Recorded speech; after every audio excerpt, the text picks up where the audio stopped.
Hello student, स्वागत है आप सभी का डी के सक्सेस पॉइंट पर। तो इस वीडियो में मैं आपको बताने वाला हूँ संतृप्त तथा असंतृप्त हाइड्रोकार्बनों में अंतर। ठीक है, मोस्ट इम्पोर्टेंट है, वेरी वेरी यहाँ पर इम्पोर्टेंट है ये। ठीक है, और कई बार एग्जाम में आ चुका है, लघु उत्तरीय प्रश्नों में आता है और अच्छे खासे आपको यहाँ पर नंबर दिला के जाता है। जिस प्रकार से मैं आपको बता रहा हूँ, अगर उस प्रकार से आप लिख के जाते हैं तो 100% आपको पूरे 100% यहाँ पर नंबर मिलेंगे।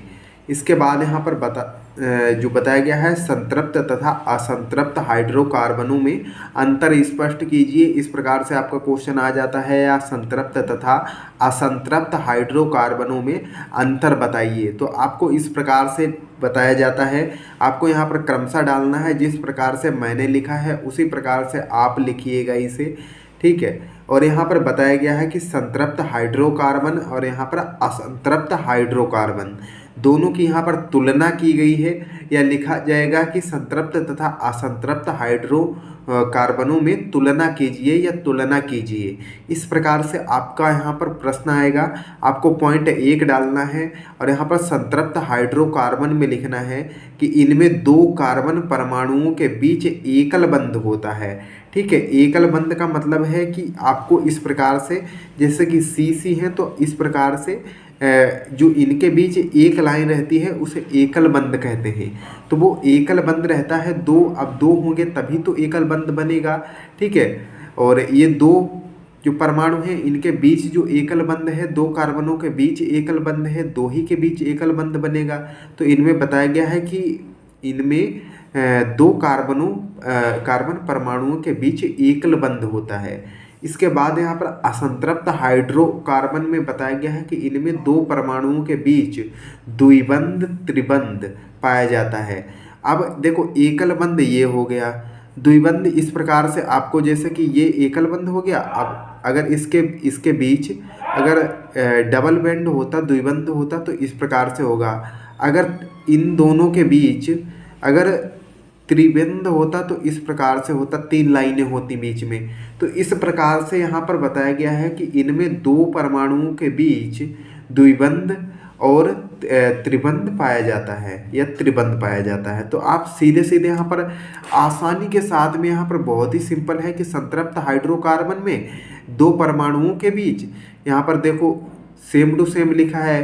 ठीक है, इनमें 2 परमाणुओं के बीच, इनमें 2 परमाणुओं के बीच यहाँ पर बताया गया है कि बीच, और यहाँ पर भी बीच। ठीक है, यहाँ पर एकल बंध पाया जाता है, यहाँ पर 2 या 3 बंध पाया जाता है। सिंपल है, इसमें बस एक की जगह पर, एकल बंध की जगह द्विबंध या त्रिबंध आपको लिख देना है।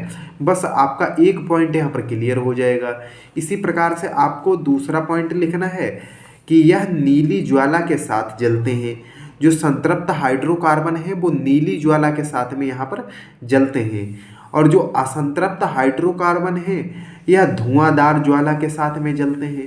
तो आप यहाँ पर सीधे सीधे लिख सकते हैं कि नीली ज्वाला की जगह धुआंधार ज्वाला है।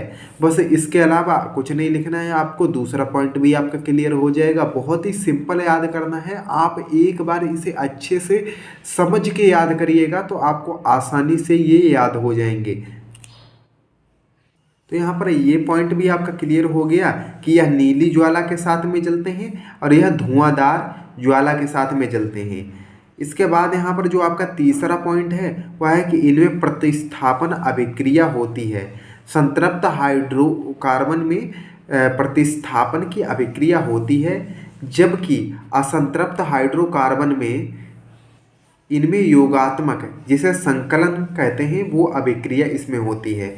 इसमें प्रतिस्थापन अभिक्रिया, प्रतिस्थापन की जगह योगात्मक आप लिख देंगे।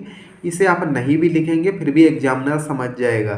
ठीक है, तो इनमें जो संतृप्त हाइड्रोकार्बन रहते हैं उनमें प्रतिस्थापन अभिक्रिया होती है, और जो असंतृप्त हाइड्रोकार्बन रहते हैं इनमें योगात्मक अभिक्रिया रहती है। प्रतिस्थापन की जगह यहाँ पर योगात्मक कर देना है। आपका तीसरा पॉइंट भी यहाँ पर क्लियर हो जाएगा। तो आपको इसी प्रकार से लिखना है, जैसे कि आपका चौथा पॉइंट है यहाँ पर कि यह ब्रोमीन जल तथा क्षारीय पोटेशियम परमैंगनेट विलयन के साथ कोई अभिक्रिया नहीं करते हैं अतः विलयन अप्रभावित रहता है। यहाँ पर बताया गया है कि जो इसका ब्रोमीन जल और तथा क्षारीय पोटेशियम परामैंगनेट, यहाँ पर तीन चीज़ें बताई गई हैं। जो संतृप्त हाइड्रोकार्बन है वो ना ही ब्रोमीन के साथ, ना ही जल के साथ, ना ही क्षारीय पोटेशियम और परमैंगनेट के साथ, विलयन के साथ, ठीक है, इन सभी के विलयन के साथ कोई अभिक्रिया नहीं करते हैं। और जब अभिक्रिया नहीं करते हैं तो इसका मतलब है असंतृप्त हाइड्रोकार्बन अप्रभावित रहेंगे, मतलब इनमें कोई प्रभाव ही नहीं पड़ेगा, ना ही सही का ना ही गलत का, उल्टा सीधा किसी भी प्रकार का कोई प्रभाव नहीं पड़ेगा। ठीक है, तो इस प्रकार से ये अप्रभावित रहेंगे। जिस पर कुछ प्रभाव ना पड़े उसे अप्रभावित कहते हैं। ठीक है, तो यहाँ पर ये अप्रभावित रहते हैं अतः विलयन अप्रभावित रहता है। जो संतृप्त हाइड्रोकार्बन का जो विलयन रहता है वो यहाँ पर अप्रभावित रहता है, क्योंकि यह ब्रोमीन जल क्षारीय पोटेशियम परमैंगनेट इन किसी के विलयन के साथ ये अभिक्रिया करता ही नहीं है। ठीक है, इसके बाद यहाँ पर जो असंतृप्त हाइड्रोकार्बन रहता है यह ब्रोमीन जल तथा क्षारीय पोटेशियम परमैंगनेट से अभिक्रिया करते हैं, जिनके कारण विलयन रंगहीन हो जाता है। अगर ये भैया करता संतृप्त हाइड्रोकार्बन करता तो इस पे भी कुछ ना कुछ प्रभाव पड़ता, जैसे इसका जो विलयन है वो रंगहीन हो गया, इसका नीला पीला किसी भी प्रकार का या रंगहीन नहीं हो जाता, कुछ तो प्रभाव पड़ता, लेकिन इसने किया ही नहीं। ये चालाक आदमी है भाई।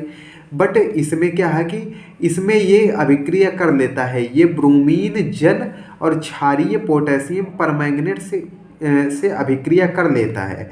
ठीक है, तो सेम टू सेम है कि जो संतृप्त हाइड्रोकार्बन क्या करता है कि ब्रोमीन जल और क्षारीय पोटेशियम परमैंगनेट से के विलयन से या इनसे अभिक्रिया नहीं करता है, और ये असंतृप्त हाइड्रोकार्बन है यह अभिक्रिया कर लेता है। किनसे कर लेता है?